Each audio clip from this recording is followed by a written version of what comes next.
ओम नमः शिवाय। शिव पुराण रुद्र संहिता चतुर्थखंड चौथा हेलो अध्याय। हेलो नटर के मॉर्निंग के मिनी ब्लॉग में आपका स्वागत है। जैसे कि आप सभी लोग ये जानते हैं कि ये जो मॉर्निंग का जो ब्लॉग होता है या लाइव होता है वो शिव पुराण का होता है। तो आज शिव पुराण रुद्र संहिता के चतुर्थखंड के चौथे अध्याय का दिन है, जिसमें कार्तिकेय की खोज का वर्णन है। तो ज़्यादा देर ना करते हुए मैं पाठ शुरू करती हूँ। ओम नमः शिवाय। चौथा अध्याय कार्तिकेय की खोज। ब्रह्मा जी बोले, इस प्रकार उस दिव्य बालक को लेकर वह कृतिकाएं अपने लोक में चली गई। वहां जाकर उन्होंने उस बालक को सुंदर वस्त्र आभूषण से अलंकृत किया और बड़े लाल प्यार से उस बच्चे को पालने लगी। जब बहुत समय बीत गया, तब एक दिन पार्वती जी ने अपने पति शिवजी से पूछा, है प्रभु, आप तो सबके ईश्वर है, सब प्राणियों के वंदनीय है, सब आपका ही ध्यान करते हैं। भगवान, मैं आपसे एक बात पूछना चाहती हूँ। तब त्रिलोकीनाथ भगवान शिव ने मुस्कुराकर कहा, देवी पूछो, क्या पूछना चाहती हो। तब देवी पार्वती ने कहा, प्रभु, आपकी शक्ति से जो पृथ्वी पर गिरी थी वह कहाँ गई, वह कहाँ गई। देवी पार्वती के इन वचनों को सुनकर शिवजी ने विष्णु जी, मेरा और सब देवताओं मुनियों का स्मरण किया। यह ज्ञात होते ही भगवान शिव ने हमें बुलाया। हम सभी तुरंत कैलाश पर्वत पर चले गए। वहां पहुंचकर हमने महादेव जी और देवी पार्वती को हाथ जोड़कर नमस्कार किया, उनकी स्तुति की। तब भगवान शिव बोले, हे देवताओं, मुझे यह बताइए कि मेरी यह भोग शक्ति कहाँ है। शीघ्र बताओ, अन्यथा मैं तुम्हें इसके लिए दंड करूँगा।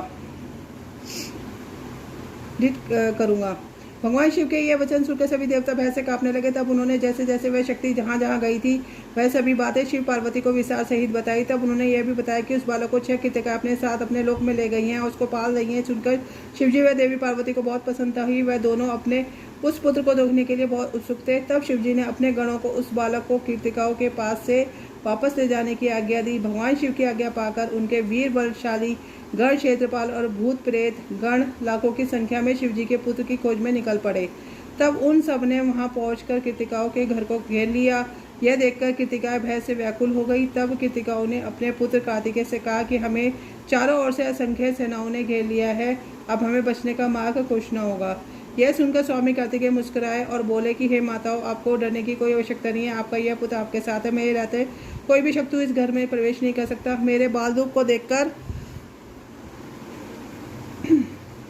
आप मुझे अयोग्य ना समझे, मैं इन सभी को हराने में सक्षम हूँ। इससे पूर्व की कार्तिकेय उन गणों की सेनाओं को नुकसान पहुंचाते नंदीश्वर उनके सामने आकर खड़े हो गए। बोले, हे माताओं, भ्राताओं, मुझे संसार के संहारता भगवान शिव ने यहाँ भेजा है। मेरे यहाँ आने का उद्देश्य किसी को नुकसान पहुँचाना नहीं है। मैं तो सिर्फ आपको अपने साथ ले जाने आया हूँ। इस समय ब्रह्मा, विष्णु, शिव त्रिदेव आपको कैलाश पर्वत पर परीक्षा कर रहे हैं तथा आपके लिए चिंतित हैं। आप शीघ्र ही हमारे साथ पृथ्वी पर चले।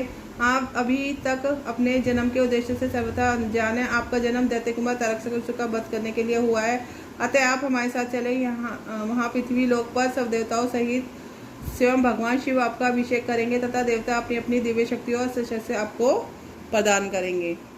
यह सुनकर कार्तिकेय बोले, यदि आपको भगवान शिव ने यहाँ मेरे पास भेजा है तो मैं अवश्य ही आप उनके दर्शन के लिए आपके साथ चलूंगा। तात यह ज्ञानिया प्रकृति की कला है, इन्हें कृति के नाम से जाना जाता है। इन्होंने ही अब तक मेरा लालन पोषण किया है, इसलिए ये मेरी माता है और मैं इनका पोष्य पुत्र हूँ। तो स्वामी कार्तिकेय ने हाथ जोड़कर कृतिकाओं से नंदीश्वर के साथ जाने की आज्ञा मांगी। माताओं ने अपना आशीर्वाद देकर उन्हें वहां से जाने की आज्ञा प्रदान कर दी। तो इसी के साथ कार्तिकेय की खोज का अध्याय पूर्ण होता है। ओम नमो पार्वती पते नमः। हर हर महादेव।